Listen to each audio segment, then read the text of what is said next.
인해서 예수를 믿는 것보다 더 큰 축복이 없습니다. 왜냐하면 예수님이 우리의 절대 희망이 되시기 때문인 것입니다.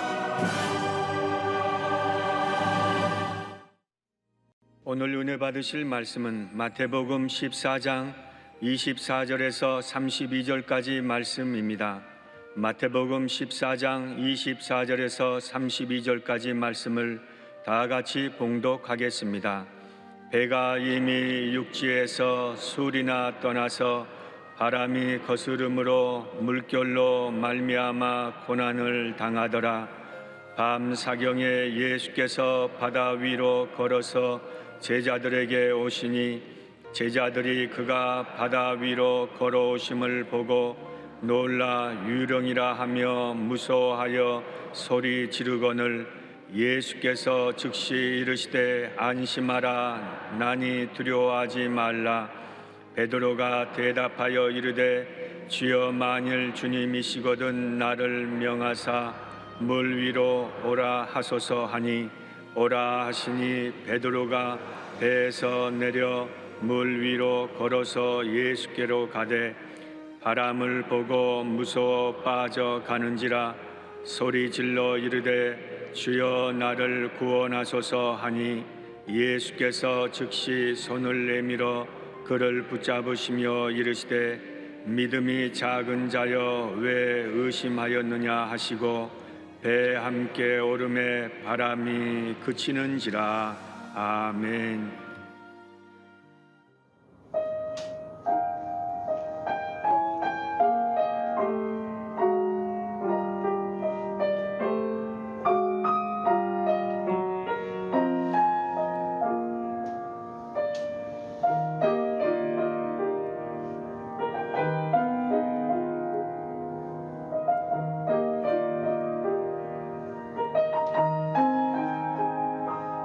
Oh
귀한 찬양 감사드립니다.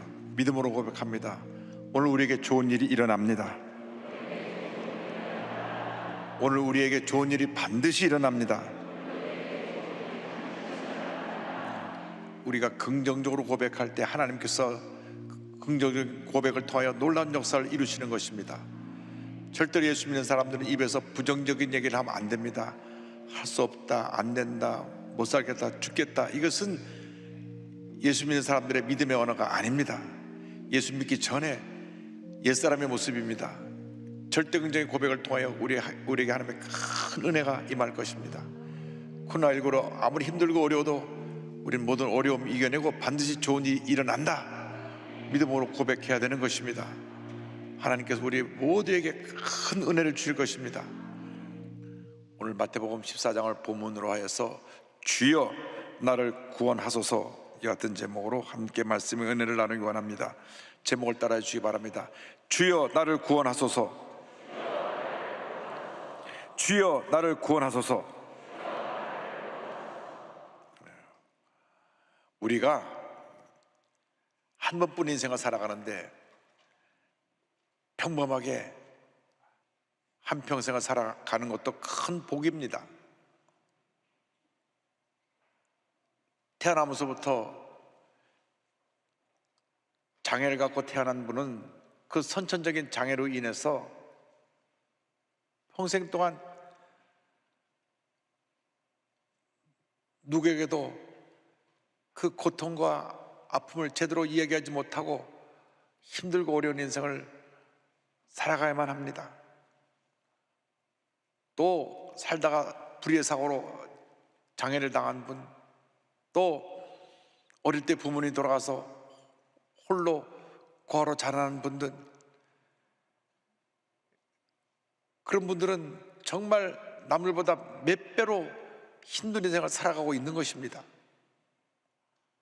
그래서 그렇게 평범하게 사는 것도 은혜와 축복이라는 것을 잊지 말아야 합니다.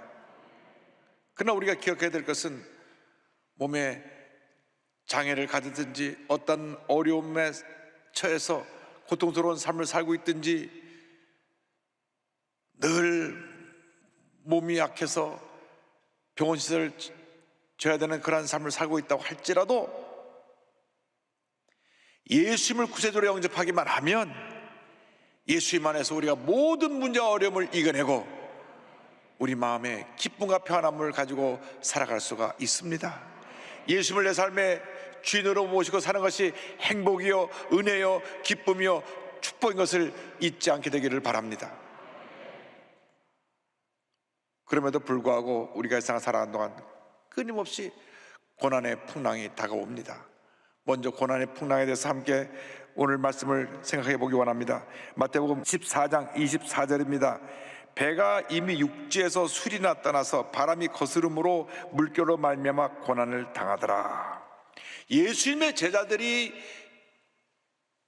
갈릴리 바다를 건너가다가 풍랑을 만났습니다. 그런데 그들이 풍랑을 만나게 된 이유는 그 배에 예수님을 모시고 있지 않았기 때문입니다.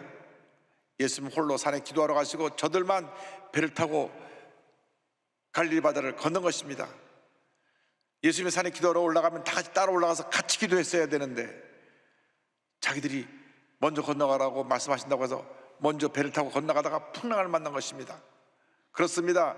우리가 인생을 살아가면서 왜 우리에게 고난의 풍랑이 다가오느냐? 내 배에 선장 대신 예수를 모시지 않았기 때문에, 내 삶의 주인 대신 예수님을 모시지 않았기 때문에 풍랑이 다가오는 것입니다. 우리는 일상 살아가면서 우리의 혼자 힘으로 살아갈 수가 없습니다. 우리에게 다가오는 그 많은 문제를 스스로 헤쳐나갈 수가 없습니다. 그렇기 때문에 우리의 배에 선장 대신 예수님을 모셔야 됩니다. 내가 내 삶의 주인으로 살지 말고 예수님을 나의 삶의 주인으로 모시고 내 배의 선장으로 모시고 살아갈 때 우리는 모든 풍랑을 이겨낼 수가 있고 하나님의 은혜와 축복 가운데 살아갈 수가 있게 되는 것입니다. 왜 내게 풍랑이 다가오느냐? 대부분의 경우에 내가 주님 뜻대로 살지 못하기 때문에, 내 배에 예수를 모시기 못했기 때문에, 나의 잘못을 인하여서 주님이 우리를 깨뜨리시느라고 고난의 풍랑을 보내주시는 것입니다. 회개하라고 고난의 풍랑을 보내주시는 것입니다. 그래서 풍랑을 만날 때 우리는 주님 앞에 회개하고 돌아 나와야 됩니다. 주님, 저를 용서하여 주옵소서. 제가 주님 뜻대로 살지 못했습니다. 교만했습니다. 내 고집대로 살았습니다. 주님, 저를 용서하여 주옵소서. 주님 앞에 나와 부르짖어 기도하고 또 기도하고 또 기도할 때 주님께서 그 기도를 들으시고 응답해 주시는 것입니다. 다윗이 고난을 당하여 하나님 앞에 부르짖어 기도합니다. 시편 22편 1절 2절입니다. 내 하나님이여, 내 하나님이여, 어찌 나를 버리셨나이까? 어찌 나를 멀리하여 돕지 아니하시오며 내 신음 소리를 듣지 아니하시나이까? 내 하나님이여, 내가 낮에도 부르짖고 밤에도 잠잠하지 아니하오나 응답하지 아니하시나이다. 19절 20절입니다. 야외여, 멀리 하지 마옵소서. 나의 힘이시여, 속히 나를 도우소서. 내 생명을 칼에서 건지시며 내 유일한 것을 개의 세력에서 구하소서. 그런 고난 당하여 그 고통 가운데 주님께 부르짖었습니다. 주여, 나를 도와주옵소서. 나를 도와주옵소서. 나를 도와주옵소서. 여러분이 문제를 만났을 때, 어려움 당할 때, 가정에 풍랑이 일어났을 때, 사업의 풍랑이 일어났을 때, 육신의 질병의 풍랑이 일어났을 때 주님 앞에 회개하고 부르짖어 기도해야 됩니다. 주여, 나를 살려주옵소서. 나를 불쌍히 여겨주옵소서. 나를 절망하셔서 건져주시옵소서. 그때 주님은 우리를 만나주시고 우리를 모든 절망 가운데, 어려움 가운데서 건져주실 것입니다. 제가 기독교 방송을 보다가 한 분의 간증을 듣고 큰 은혜를 받았습니다. 개그맨 김진 씨인데, 그는 어릴 때부터 틱장애가 있었습니다. 틱장애는 뭐냐면 이 손과 발, 얼굴이 내가 원하는 대로 제대로 움직이지 않고 막 마음대로 이렇게 손이 올라가고 얼굴이 일그러지는 것입니다. 그러니까 어릴 때부터 늘 따돌림 당하고 애들이 놀리고 중학교 들어가니까 선배들이 불러다 때립니다. 맞으면서 이렇게 하니까 더 때립니다. 얼마나 많이 맞았는지 매일같이 끌려가서 매일 피를 토하게 맞았습니다. 매 맞다가 기절한 적이 한두 번이 아닙니다. 그런데 학교에서 맞다 다쳐가지고 어머니를 부르면 어머님이 와서 어떤 놈이 우리 아들에게 때렸냐고 그렇게 항의를 해야 되는데, 죄송합니다, 죄송합니다, 그렇게만 하고 가시는 겁니다. 그러니까 얼마나 상처가 되는지 모릅니다. 어머니는 아이가 이렇게 장애를 갖고 있는 것을 너무나 죄송한 마음 갖고 있어서 나가서 아들이 맞아도 그냥 죄송합니다, 죄송합니다, 죄송합니다. 그러다 보니까 중고등학교 시절에 그의 삶은 매일같이 매 맞고 피를 토하며 들어오는 날들이었습니다. 그가 KBS 20제 공채를 통하여서 개그맨으로 그 방송을 하게 되는데도 이 틱장애로 인해서 오랫동안 방송하지 못하고 금방 그만두게 됩니다. 그 틱장애 풍랑 가운데 주님을 만났습니다. 예수 믿고 변화되었습니다. 새 사람이 되었습니다. 하나님께서 장애도 고쳐주시고 예수 믿고 난 다음 아주 믿음 좋은 아내도 보내주시고, 그래서 결혼하고 또 자녀도 낳고 행복한 가정을 이루고 지금 잘 살고 있습니다. 할렐루야. 고난의 풍랑 중에 주님을 만났지만은 이제는 하나님의 사람이 되어서 이제는 자기를 때리고 괴롭힌 사람들을 용서하며 살고 있습니다. 그리고 학교에서 학교 폭력이 얼마나 무서운 것이고 문제가 많은 것을 알기 때문에 이제는 학교 폭력을 방지하기 위해서 자기는 어딘지 가서 학교에 가서 학생을 위해서 강의하겠다. 아주 주님의 귀한 삶을 가지고 주님의 일꾼으로 귀하게 쓰임받고 있습니다. 풍랑이 다가오지만 이 풍랑에 대해 주님을 만나면 하나님의 은혜가 임하고 축복이 임하고 기적이 임하게 되는 것입니다. 틱장에서 거의 다 고침받고 이제는 변화된 모습으로 어디 간지 주님을 간증하고 예수님의 사랑을 널리 전하고 있는 귀한 일꾼이 되었습니다. 그래서 이 간증을 제가 보면서 참 감동받은 것은, 하나님이 그렇게 장애로 어린 시절 늘 매맞고 자랐지만은 하나님이 이렇게 위대하게 쓰셔서 그 간증을 하면서 많은 사람이 감동 끼치는 것을 보면서 이제 우리도 풍랑 중에 예수를 만나 변화받은 삶을 살아야 되겠다, 그런 생각을 했습니다. 둘째로, 우린 풍랑을 만났을 때 풍랑으로 걸어오시는 예수님을 만나야 합니다. 14장 25절입니다. 밤사경에 예수께서 바다 위로 걸어서 제자들에게 오시니, 밤사경 새벽 3시쯤에 예수님께서 풍랑 있는 물 위로 걸어오셨습니다. 하나님은 홍수 위에 자정하시는 기적의 하나님, 능력의 하나님이신 것입니다. 시편 29편 10절입니다. 야훼께서 홍수 때에 자정하셨으며 야훼께서 영원하도록 왕으로 자정하시도다. 하나님은 절대 우리를 풍랑 가운데 홀로 외롭게 내버려 두지 아니하십니다. 이 세상 사람이 다 나를 등지고 나를 외면하고 떠나도 절대로 주님은 우리를 떠나지 아니하시고, 절망의 자리에 찾아서 우리를 건져주시고, 우리를 위로하여 주시고, 우리를 품어주시고, 우리에게 새 힘과 용기를 불어넣어 주시는 것입니다. 사람들은 잘 될 때 주변에 몰려들지만 어렵고 힘들면 쫙 물이 빠져나가듯이 주변을 떠납니다. 그러나 우리 주님은 온 세상 사람이 다 나를 버리고 떠나서 내가 홀로 내 등에 쳐 밤잠 이루지 못하고 눈물로 베개를 적셔도 우리를 떠나지 아니하시고 우리 곁에서 우리를 꼭 안아주십니다. 그래서 찬송가 88장 2절에 보면 그런 가사가 있습니다. 온 세상 날 버려도 주 예수 안 버려 끝까지 나를 돌아보시니,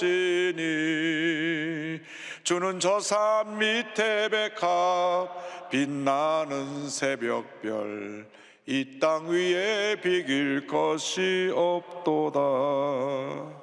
절망의 순간에 주님이 찾아오십니다. 그리고 주님 말씀하십니다. 마태복음 14장 27절입니다. 예수께서 즉시 이르시되 안심하라 나니 두려워하지 말라. 안심하라 나니 두려워하지 말라. 나니 두려워하지 말라. 여러분이 절망에 빠졌을 때, 고난의 풍랑에 빠졌을 때, 문제에 빠졌을 때, 질병의 어려움에 빠졌을 때 주님 말씀하십니다. 나니 두려워하지 말라. 어떤 풍랑이 엄습해 와서 여러분을 고통 가운데 몰아넣었다고 할지라도 주님 말씀하십니다. 나니 두려워하지 말라. 할렐루야. 이사야 41장 13절에 이와 같은 위로의 말씀이 있습니다. 이는 날 야훼 너의 하나님이 내 오른손을 붙들고 내게 이르기를 두려워하지 말라 내가 너를 도우리라 할 것임이니라. 두려워하지 말라 내가 너를 도우리라. 두려워하지 말라 내가 너를 도우리라. 할렐루야. 두려워하지 말라 내가 너를 도우리라. 어제나 오늘나 영원토록 통일하신 우리 주님께서 우리에게 말씀하십니다. 두려워하지 말라. 내가 너를 도우리라. 내가 너와 함께하리라. 내가 너를 영원히 떠나지 아니하리라. 어떤 문제가 어려움이 다가와도 주님만 바라보고 믿음으로 전진해야 됩니다. 그렇기 때문에 주님께서 우리에게 은혜를 베풀어 주시는 것입니다. 다윗이 일생을 살아간 동안 수많은 풍랑을 만났는데 그때마다 그 고난의 풍랑에서 주님 건져주셔서 그가 말년에 이와 같은 고백을 합니다. 시편 23편 4절입니다. 내가 사망의 음침한 골짜기로 다닐지라도 해를 두려워하지 않을 것은 주께서 나와 함께 하심이라. 주의 지팡이와 막대기가 나를 안위하시나이다. 내가 사망의 음침한 골짜기로 다닐지라도 해를 두려워하지 않을 것은 주께서 나와 함께 하심이라. 주께서 나와 함께 하심이라. 주께서 나와 함께 하심이라. 주께서 주의 지팡이와 말씀의 지팡이와 성령의 막대기로, 성령의 검으로 나와 함께 하심이라. 할렐루야. 그렇기 때문에 우리는 절대로 흔들리지 말고 낙심하고 약해지지 말고 절대 긍정 절대 감사의 믿음으로 무장해서 믿음으로 전진해 나가야 합니다. 고난의 풍랑을 만날 때 주님께서 우리에게 원하시는 것은 믿음으로 나가는 것입니다. 믿음으로 나가는 것입니다. 셋째로 우리의 믿음을 보시는 예수님에 대해서 말씀드리기 원합니다. 베드로가 저 멀리서 오시는 예수님의 모습을 보았습니다. 그리고 외쳤습니다. 14장 28절입니다. 베드로가 대답하여 이르되 주여, 만일 주님이시거든 나를 명하사 물 위로 오라 하소서 하니 예수님이 부르십니다. 29절입니다. 오라 하시니 베드로가 배에서 내려 물 위로 걸어서 예수께로 가되, 베드로가 주님이신 걸 알고 외쳤습니다. 주님이시면 나를 오라고 하소서. 베드로는 조금 성격이 급했습니다. 그래서 급한 성격 때문에 대답도 잘하고 또 야단도 맞고 그랬습니다. 근데 주님이시면 나를 오라 하소서. 지금 주님 물 위로 걸어오시는데 오라고 부르니까 그냥 아무 생각도 없이 물 위로 걸었습니다. 걷다가 갑자기 생각이 들어와서 내가 지금 어디를 걷고 있지 하는 순간 옆에 풍랑을 바라보니까 아이고, 내가 물 위로 걷고 있네, 나 죽었네 하는 두려움과 무서움이 들어오니까 물에 빠져버렸습니다. 14장 30절입니다. 바람을 보고 무서워 빠져가는지라 소리질러 이르되 주여 나를 구원하소서 하니. 베드로가 주님만 바라보고 갔더라면 절대 안 빠집니다. 왜? 주님이 오라고 부르셨으니까. 우리가 약속의 말씀 붙들고 말씀대로 살면 절대로 우리가 절망에 빠지지 않습니다. 문제에 빠지지 않습니다. 시험에 빠지지 않습니다. 왜 시험에 빠지고 왜 절망에 빠지고 왜 문제 가운데 빠지느냐? 주님께로부터 눈을 떼고 사람을 바라보고 환경을 바라보고 내 연약한 내 자신을 바라봤기 때문에 빠지는 것입니다. 왜 시험에 듭니까? 주님을 바라보면 절대 시험에 안 드는데 사람을 바라보고 사람의 얘기를 들으니까 시험에 드는 것입니다. 문제에 빠지는 것입니다. 우리는 늘 우리의 믿음이 주님 앞에 바로 서 있는지 우리 자신을 바라보아야 합니다. 절대로 물에 빠지는 신앙으로 살면 안 됩니다. 믿음의 주 온전케 하신 예수님만 바라보고 나가는 우리 모두가 되어야 합니다. 히브리서 12장 2절 말씀입니다. 믿음의 주요 또 온전케 하시는 인 예수를 바라보자. 주님께만 딱 시선을 고정하고 믿음으로 나가라고 하는 것입니다. 영어 NIV 번역을 보면 Let us fix our eyes on Jesus 이렇게 되어 있습니다. 우리 다 같이 시선을 주님께 고정시키자 이렇게 되어 있습니다. 시선을 주님께 고정시키자. 주님만 바라보고 나가면 우리는 백전백승입니다. 그러나 환경을 바라보고 사람을 바라보고 내 자신을 바라보면 빠지는 것입니다. 시험에 빠지고 염려건성에 빠지고 문제에 빠지는 것입니다. 아무리 힘들고 어려워도 아무리 풍랑에 거세도 주님을 바라보고 나가면 우리는 풍랑을 거스려 승리하는 삶을 살아갈 수가 있습니다. 믿음으로 걸어나갈 수가 있습니다. 주님만 바라보고 나가는 여러분 모두가 되기를 바랍니다. 절대로 사람 바라보고 환경 바라보고 흔들리지 않게 되길 바랍니다. 누가 뭐라 그런다고 금방 시험에 들고 낙심하고 누가 나를 업신여기고 무시하면 낙심하고 상처받고 분노하고 그러지 말고 누가 나를 알아주든지 안 알아주든지 무시하든지 안 무시하든지 나에게 뭐라 그러든지 간에 주님만 바라보고 믿음으로 전진 또 전진 또 전진해 나가야 합니다. 그러나 혹시 우리가 사람을 바라보고 환경을 바라보고 물에 빠진 경우가 있어도 주님이 오셔서 우리를 붙들어서 건져주십니다. 14장 31절입니다. 예수께서 즉시 손을 내밀어 그를 붙잡으시며 이르시되 믿음이 작은 자여 왜 의심하였느냐 하시고, 주님께서 베드로에게 말씀하십니다. 믿음이 작은 자여, 믿음이 작은 자여. 나를 바라보고 믿음으로 왔으면 그냥 와야지 왜 의심하고 걱정하고 물에 빠지느냐. 우리가 시험에 들 때 주님 말씀하십니다. 믿음이 작은 자여 왜 시험에 드느냐. 우리가 무슨 일 때문에 충격을 받고 상처를 입으면 믿음이 작은 자야 왜 충격을 받고 상처를 받느냐 말씀하실 것입니다. 오늘 여러분에게 필요한 것이 절대 긍정 절대 감사의 믿음입니다. 아무리 힘들어도 아무리 어려워도 아무리 문제가 큰 문제가 내게 풍랑을 일으키며 달려와도 엄습해 와도 주님만 바라보고 믿음으로 나아가는 여러분 모두가 되기를 주님으로 축원합니다. 그때 하나님의 은혜가 임하는 것입니다. 주님께서 그를 붙들어서 물에서 건져주시고 배에 오르시니 풍랑이 잠잠해졌습니다. 14장 32절입니다. 배에 함께 오름에 바람이 그치는지라. 예수님께서 우리 배에 오르시면 풍랑이 잠잠해집니다. 개인의 문제, 가정의 문제, 생활의 문제, 직장의 문제, 사업의 문제, 어떤 문제에 풍랑이 일고 있어도 잠잠해지는 것입니다. 얼마나 감사한지. 믿음의 가정에서 자라나서 신앙생활 잘하다가 완전히 세상으로 나갔다가 큰 풍랑을 만나 주 앞에 돌아온 지현호 목사님 간증을 드립니다.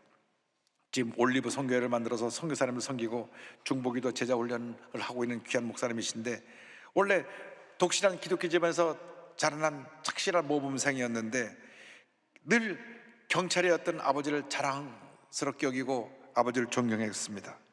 그런데 초등학교 6학년 때 영웅처럼 여겼던 아버지가 뇌종양으로 쓰러지시면서 반신불구가 되고 언어로 말도 못하는 상태가 되었습니다. 그래서 온 가족이 아버지 건강을 위해서 40일 동안 간절히 작정기도를 드렸는데, 작정기도가 끝나고 난 후에 아버님이 천국을 가셨어요.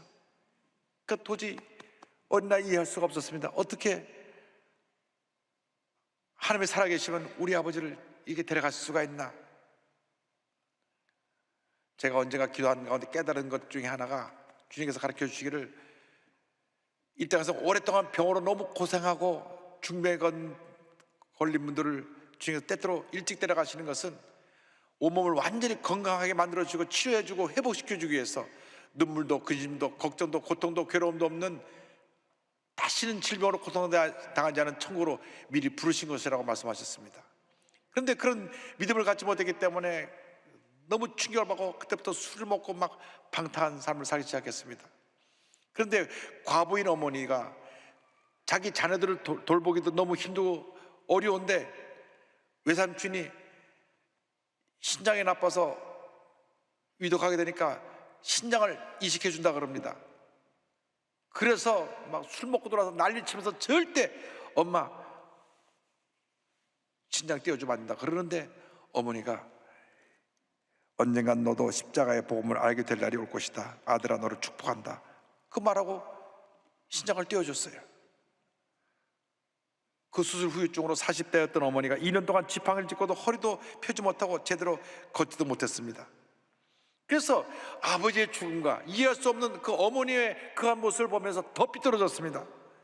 그래서 하나님을 완전히 떠나서 동네 건달들과 어울려 다녔는데, 고난이 거기서 끝이지 않았습니다. 막 고난이 계속 몰아닥치는데, 하나밖에 없는 동생이 교통사고로 죽는데 음주운전 차량이 그냥 동생 몸 위로 지나가고 죽어버렸어요. 더 그냥 분노가 가득하게 됐어요. 내가 이 동생 쳐 죽인 사람 가만두지 않겠다, 죽여버리겠다. 가슴에 칼을 품고 다녔습니다. 어머니가 날마다 눈물로 기도합니다. 그 아들이 죽었는데 어머니는 집에 있는 예수님 사진 보면서 그저 하나님은 내 마음 아십니다, 하나님은 내 마음 아십니다, 그런 모습을 보면서 본인은 이해할 수가 없었습니다. 완전히 알코올 중독자서 완전히 삐뚤어져 나가는데, 어머니가 아들에서 눈물로 기도하면서 교회에 가서 1:1 양육 성경 공부 좀 하자고. 안 한다고.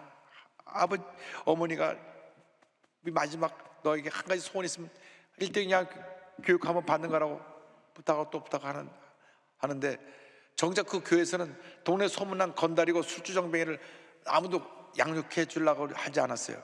그런데 한 성도님이 새벽 기도하는데 내가 양육하라 함성을 듣고, 그래서 이 청년과 만나게 됐습니다. 만났는데 눈물로 기도하면서 이렇게 말했습니다. 주님, 제가 죽어서라도 이 형제가 살 수 있다면 도와주세요. 그 말 듣고 큰 충격을 받았습니다. 나는 남을 죽이려고 사는데 이 사람은 누구길래 나를 이렇게 기도해 주나. 거기서 마음이 녹아지기 시작해요. 그때부터 말씀을 공부하고 기도하고 회개하면서 변화받아서 완전히 새 사람이 되었습니다. 목사까지 되었습니다. 할렐루야. 그런데 고난이 거기서 멈추지 않았어요. 몇 해 전에는 어머니가 길 쓰러지셨는데, 어머니 그 병원에 입원하고 보니까 알츠하이머 치매가 온 것입니다. 그래서 모든 기억을 다 잃어버리고, 그런데 그 치매에 걸렸는데도 입에서 중얼거리는 말씀은 하나님 고난을 주셔서 감사합니다, 중보자로 세워주셔서 감사합니다. 아무 기억도 못하면서 성경 말씀을 외우면서 이 말씀만 중얼거리시더랍니다. 그런데 고난의 풍랑이 얼마나 거센지 어머니를 돌보던 아내마저 과로해서 또 쓰러졌어요. 그래서 어머니도 돌봐야 되고 아내도 돌봐야 되고, 그런데 하나님이 얼마나 은혜를 주셨는지 그 고난 풍랑 가운데서도 어느 날 집에서 설거지를 하는데 감사 찬양이 흘러나왔습니다. 주께 감사하세 그는 선하시며 인자하심이 영원하미로다. 주께 감사하세, 그런 복음성가 있는데 그 입에서 흘러나왔습니다. 할렐루야. 감사하고 또 감사하고 또 감사했더니 6개월 만에 기적이 일어났습니다. 치매로 아무 기억도 없던 어머니가 다시 정신이 못해서 정상으로 돌아온 것입니다. 고난 가운데 고통당하는 분들에게 이렇게 말합니다. 가장 중요한 것은 예배자로 서는 것입니다. 인생의 희로애락 가운데 주님의 은혜와 긍휼을 구하면 하나님께서 그 마음에 힘과 용기를 주십니다. 우리는 하늘로부터 내려오는 거룩한 공급이 없이는 살 수가 없습니다. 여러분, 고난의 풍랑은 누구에나 다가옵니다. 그러나 풍랑 위로 걸어오시는 주님을 바라보고 믿음으로 전진 또 전진 나감으로 모든 문제와 어려움을 이겨내고 승리의 삶을 살아가는 여러분 모두가 되시기를 주님의 이름으로 축원합니다. 여러분, 절대 긍정 절대 감사의 믿음으로 전진하십시오. 어떤 거센 풍랑이 다가와도 넉넉히 감당하고 이길 수 있습니다. 절대로 포기하지 말고 물러서지 말고 주님만 바라보고 나가는 여러분 되기를 주님의 이름으로 축원합니다. 주님여, 이 손을 꼭 잡고 가소서. 약하고 피곤한 이 몸을 폭풍우 흑암 속 해치사 빛으로 손잡고 날 인도하소서.